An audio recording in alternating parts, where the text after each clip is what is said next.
والصلاة والسلام علی رسول الکریم اما بعد۔ سلسلہ قصص الانبیاء اپنی ترتیب کے مطابق جاری و ساری ہے، اور موسیٰ علیہ السلام کا قصہ آپ کے سامنے دو اقساط میں ذکر کیا گیا تھا۔ اب موسیٰ علیہ السلام کا یہ ایک بڑا دلچسپ واقعہ قصہ قرآن کریم میں جو مذکور ہے، میں آپ کے سامنے عرض کرتا ہوں۔ صحیح بخاری کے اندر یہ قصہ مذکور ہے، اس کے علاوہ اور بے شمار روایات ہیں۔ تو ایک روایت میں آتا ہے کہ ایک دفعہ موسیٰ علیہ السلام اپنی قوم میں کھڑے کوئی بات ارشاد فرما رہے تھے کہ ایک شخص بولا کہ حضرت، دنیا میں سب سے زیادہ علم والا کون ہے؟ تو موسیٰ علیہ السلام نے اپنی طرف اشارہ کیا کہ میں ہوں۔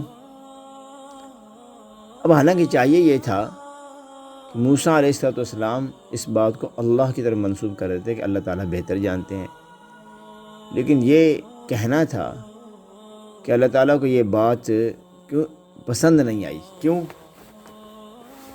اب آپ یہ نہ کہیے گا کہ نبی کی بات پسند کیوں نہیں آئی۔ نبی کی بات پسند اتنی بڑی بات نہیں تھی۔ اصل میں جب کوئی قریبی شخص، جب اس سے کوئی غلطی ہوتی ہے، چھوٹی سی معمولی سی بھی غلطی ہو، تو اس کو محسوس ہوتی ہے کہ یہ تو میرے اتنا قریبی تھا، اس نے بھی یہ کہہ دیا۔ چھوٹی سی معمولی سی بات بھی مشکل گراں گزرتی ہے، یہاں بھی یہی معاملہ تھا۔ تو لہذا موسیٰ علیہ السلام نے جب یہ کہا تو اللہ تعالیٰ نے کہا نہیں، آپ سے بھی زیادہ علم والا ایک ہے۔ کہا جی کہاں پہ ہے؟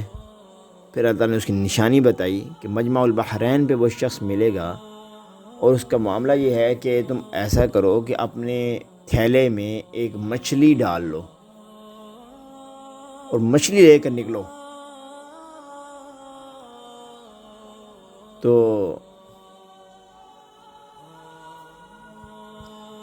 موسیٰ علیہ السلام نے اپنے ساتھ اپنے خادم کو کر لیا، اور مچھلی بھی تھیلے میں ڈال لی اور چل پڑے، اور خادم کو بتا دیا سارا۔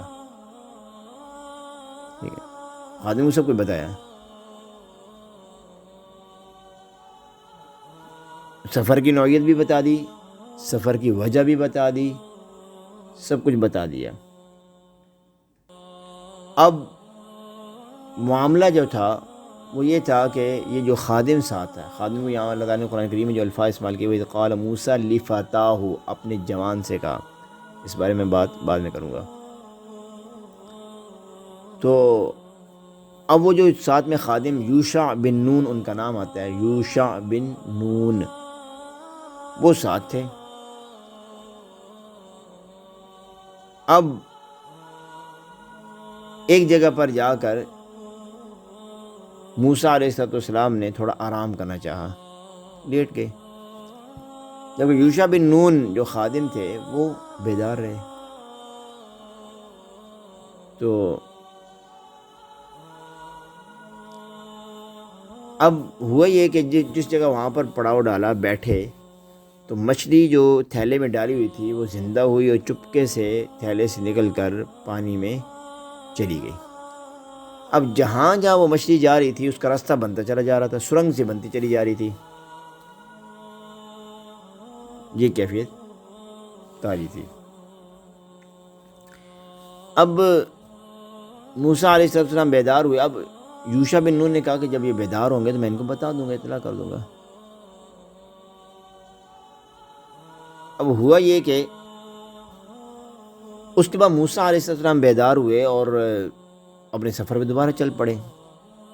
ایک دن ایک روایت کے مطابق ایک دن اور ایک رات مسلسل چلنے کے بعد تھکاوٹ محسوس ہوئی۔ اچھا، اس سے پہلے تھکاوٹ نہیں ہوئی تھی۔ تھکاوٹ محسوس ہوئی تو کہا کہ لاؤ بھائی ناشتہ نکالو، کھانا نکالو، ہم بیٹھ کے کھاتے ہیں۔ اب اس وقت یوشع بن نون یکدم ان کے خیال آیا، اوہو معذرت جناب، میں نے آپ کو بتانا تھا لیکن بتانا بھول گیا کہ وہ تو مچھلی وہ پیچھے ہی رہ گئی تھی، وہیں سے چلی گئی تھی۔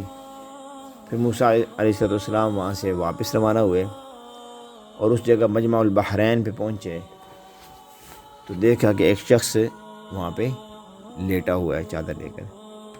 موسیٰ علیہ السلام نے کہا السلام علیکم. وہ بڑے حیران، یہاں کہاں السلام علیکم کہنے والے مل گیا. تو جب وہ ان نے دیکھا تو آگے ایک شخص کھڑا ہے اور ان ساتھ میں خادم بھی ہے. تو موسیٰ علیہ السلام نے اپنا تعارف کروایا کہ میں موسیٰ ہوں.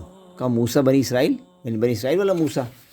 کہا ہاں جی وہی ہوں. اچھا چلو حکم، کیا بات ہے؟ کہا جی میں آپ کے ساتھ کچھ وقت گزارنا چاہتا ہوں اور آپ سے علم سیکھنا چاہتا ہوں، جو اللہ نے آپ کو علم دیا اس میں سے.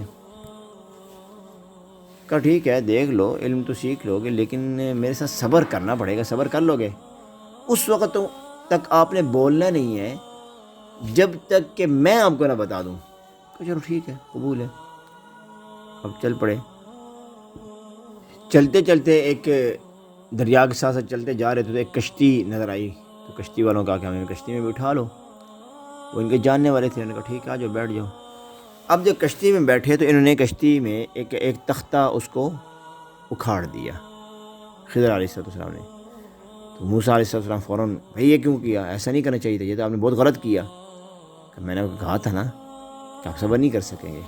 کہا اچھا ٹھیک ہے اب مجھے ایک دفعہ معاف کر دیں، تو جو میں بھول گیا تھا یہ بھول سے ایسا ہو گیا، تو لہٰذا اب مجھ سے درگزر کیجیے. کہا چلو ٹھیک ہے. کہا اب اگر میں نے بات کی یا کچھ ہے پھر آپ اس کو دیکھیے. اب آگے چلتے چلتے یہ ہوا کہ ایک جگہ دیکھا بچے کھیل رہے تھے. تو انہوں نے اس میں سے ایک بچے کو اس کو پکڑا اور پکڑ کے اس کے ہاتھ کے ساتھ اس کی گردن کو توڑ دیا. بچہ مر گیا. تو موسیٰ علیہ السلام پھر بول پڑے کہ یہ آپ نے کیا کیا؟ ایسا نہیں کرنا چاہیے تھا. کہ دیکھو میں نے تمہیں کہا تھا کہ آپ میرے ساتھ نہیں صبر کر لیں گے. کہ چلو ٹھیک ہے اب اگر میں نے کوئی پوچھا بے شک چلو آپ مجھے اپنے سے جدا کر دیجیے گا. پھر آگے چلتے چلتے ایک بستی میں پہنچے اور بستی والوں سے کھانا مانگا کہ ہمیں کچھ کھانے کے لیے دو. بستی والوں نے انکار کیا کہ ہم نہیں دیتے. چلو اب وہیں بستی کے اندر ایک دیوار تھی جو گرنے والی تھی. تو خضر علیہ السلام نے اس دیوار کو ٹھیک کر دیا. تو موسیٰ علیہ السلام پھر ارے اللہ کے بندے ان نے ہمیں تو کچھ کھانے کے لیے دیا نہیں ہے، تو آپ نے انہی کا کام بغیر پیسوں کے کر دیا، بغیر معاوضے کے. آپ کو معاوضہ لینا چاہیے تھا. تو اب خضر علیہ السلام نے کہا ٹھیک ہے جی اب بات ختم. میں نے آپ کو منع کیا تھا کہ جب تک میں نہ بتاؤں تو آپ نے بولنا نہیں ہے. اب بات ختم. اب میں آپ کو جو اب تک واقعات ہوئے ہیں یہ تینوں میں تمہیں اس کی وجہ بتاتا ہوں. تو صاحب پھر وجہ بتائی خضر علیہ السلام نے اس کی وجہ کیا ہے. تو انشاءاللہ پھر کسی موقع پر آپ کو اس سے ہم نے وجوہات ذکر کروں گا. اب یہاں پہ چند چیزیں جو ہمیں سبق کے طور پر اس قصے سے ملتی ہیں. نمبر 1 کہ کبھی اپنے نوکر کو نوکر کہہ کے نہ بلائیں، کبھی اپنے ملازم کو ملازم کہہ کر نہ بلائیں. اس کی اپنی بھی ایک عزت ہے. یہاں پر دیکھیں کہ موسیٰ علیہ السلام کے خادم کو خادم نہیں کہا بلکہ لفتاؤ جوان کا. او جوان، آپ نے ڈرائیور رکھا ہے اس کو کہیں او جوان گاڑی سٹارٹ کیجئے.